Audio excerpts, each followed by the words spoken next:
কয়জন নবীর উম্মত আপনি? আপনার নবীর নাম কি? যুবক, তুমি কেন কবুল পড়ে বিয়ে পড়ো? আমার তো বুঝে আসে না। বাবা, আপনি কেন আপনার ছেলেকে কবুল পড়িয়ে বিয়ে দিচ্ছেন? আমার বুঝে আসে না। ভাই, আপনি কেন আপনার মেয়েকে কবুল পড়িয়ে বিয়ে দিচ্ছেন? আমার বুঝে আসে না। আপনার মেয়ে হলুদ কাপড় পরে, মাথার মধ্যে খোপা দেয়, 3 জন এসে দুধ খাওয়ায়, 4 জনে কোলে নিয়ে নেয়, 6 জনে গান বাজায়, 10 জন এসে হলুদ মাখে। শুধু বুঝি মৌলবি দিয়ে কবুল পড়ালে বুঝি মুসলিমের বিয়ে হয়? শুনুন, আপনার নবী মুহাম্মদুর রাসূলুল্লাহ সাল্লাল্লাহু আলাইহি ওয়াসাল্লাম কবুলের পদ্ধতি দিয়ে গেছেন, তাই কবুল পড়ায় মুসলমানের বিয়ে মনে করেন না। কিন্তু বাকি যেগুলো করেন এগুলো কার পদ্ধতি? কার? মিথ্যা কথা বলবেন না। হুজুর ডেকে খুতবা পড়ে কবুল পড়ে বিয়ে কার পদ্ধতি? আল্লাহর নবীর। এই গান কার পদ্ধতি? কেন করতেছেন? ওটা তো আপনার বিয়ের অংশ। বিয়ে না হলে তো বাজাতেন না। বিয়েকে কেন্দ্র করে যেমন কবুল বলছেন, বিয়েকে কেন্দ্র করে তো গানটা বাজাচ্ছেন। কয়জন নবীর উম্মত আপনি?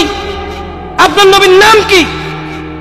আই এম আস্কিং ইউ, আপনার নবীর নাম কি? আমার নবীর নাম মুহাম্মদ রাসূলুল্লাহ সাল্লাল্লাহু আলাইহি ওয়াসাল্লাম। Who is the messenger of Allah for you? আপনার জন্য আল্লাহর নবী কে? কোন নবীর সুন্নাত পালন করলেন গান বাজিয়ে? আপনার জন্য আমার বিল্ডিংটা ভেঙে পড়বে, বলে রাখি ছাড়বো না। আল্লাহ, তুমি আমার ভাইদেরকে হিদায়াত দাও ইয়া আল্লাহ, ছাড়বো না। এই যে ভূমিকম্প হলো আপনার গান বাজনা বাজানোর কারণে। মুহাম্মদ সাল্লাল্লাহু আলাইহি ওয়াসাল্লাম কি মিথ্যা কথা বলে? কারা কারা হাত তোলেন তো যে মুহাম্মদ সাল্লাল্লাহু আলাইহি ওয়াসাল্লাম জানে না, মুহাম্মদ সাল্লাল্লাহু আলাইহি ওয়াসাল্লাম জানে না, এরকম কারা কারা স্বীকার করে? আল্লাহ নবী বলেছে, যখন বাদ্যযন্ত্র বেড়ে যাবে, গায়িকারা সম্মুখে এসে নাচবে, তুমি অপেক্ষা করো, পাহাড়গুলো কেঁপে উঠবে, পৃথিবীটা নড়ে উঠবে। জালজালা, ইযা যুলজিলাতিল আরদু জিলজালাহা, যখন পৃথিবী প্রবল কম্পনে প্রকম্পিত হবে। ওয়া খরাজাতিল আরদু আসকালাহা, যখন এই মাটি তার ভিতরে যা আছে একদম লাথি মেরে বের করে দেবে, লাশ হোক আর যাই হোক, মাটি বলবে যে বের হও, বের হও আমার থেকে, বের হও, আমি তোর আর কাউকে রাখবো না।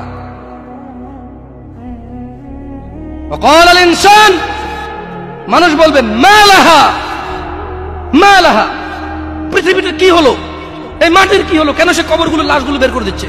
কেন সে স্বর্ণ মতি হীরা মানিক্য বের করে দিচ্ছে? মালাহা, এর কি হলো? কেন পাহাড় নড়ে উঠছে? কেন পাহাড় ভেঙে চূর্ণ বিচূর্ণ হয়ে যাচ্ছে? মানুষ বলবে মালাহা, পৃথিবীর কি হলো? বিআন্না রাব্বাকা আওহালাহা, পৃথিবী এটা করবে বিআন্না রাব্বাক, কারণ তোমার প্রতিপালক আওহালাহা পৃথিবীকে আদেশ করেছে। আপনি গান শোনেন, আমি শুনি না। আপনি গান বাজান, আমি বাজাই না। যখন চিটাগং নড়ে উঠলো ভূমিকম্পে, আপনার বাড়ির সাথে আমার বাড়িটা উঠছে। বন্ধ করেন এই জুলুম আমাদের উপর। আল্লাহর দিকে তাকিয়ে বন্ধ করেন, আল্লাহর দিকে তাকিয়ে বন্ধ করেন। আপনার বাড়িটা যদি ভেঙে ফেলার ইচ্ছা, বুলডোজার এনে ভেঙে ফেলেন, কেউ ধরবে? কেউ জিজ্ঞেস করবে আপনাকে? আপনি গান বাজনা শুনে এভাবে পৃথিবীতে বিপর্যয় নিয়ে আসতেছেন।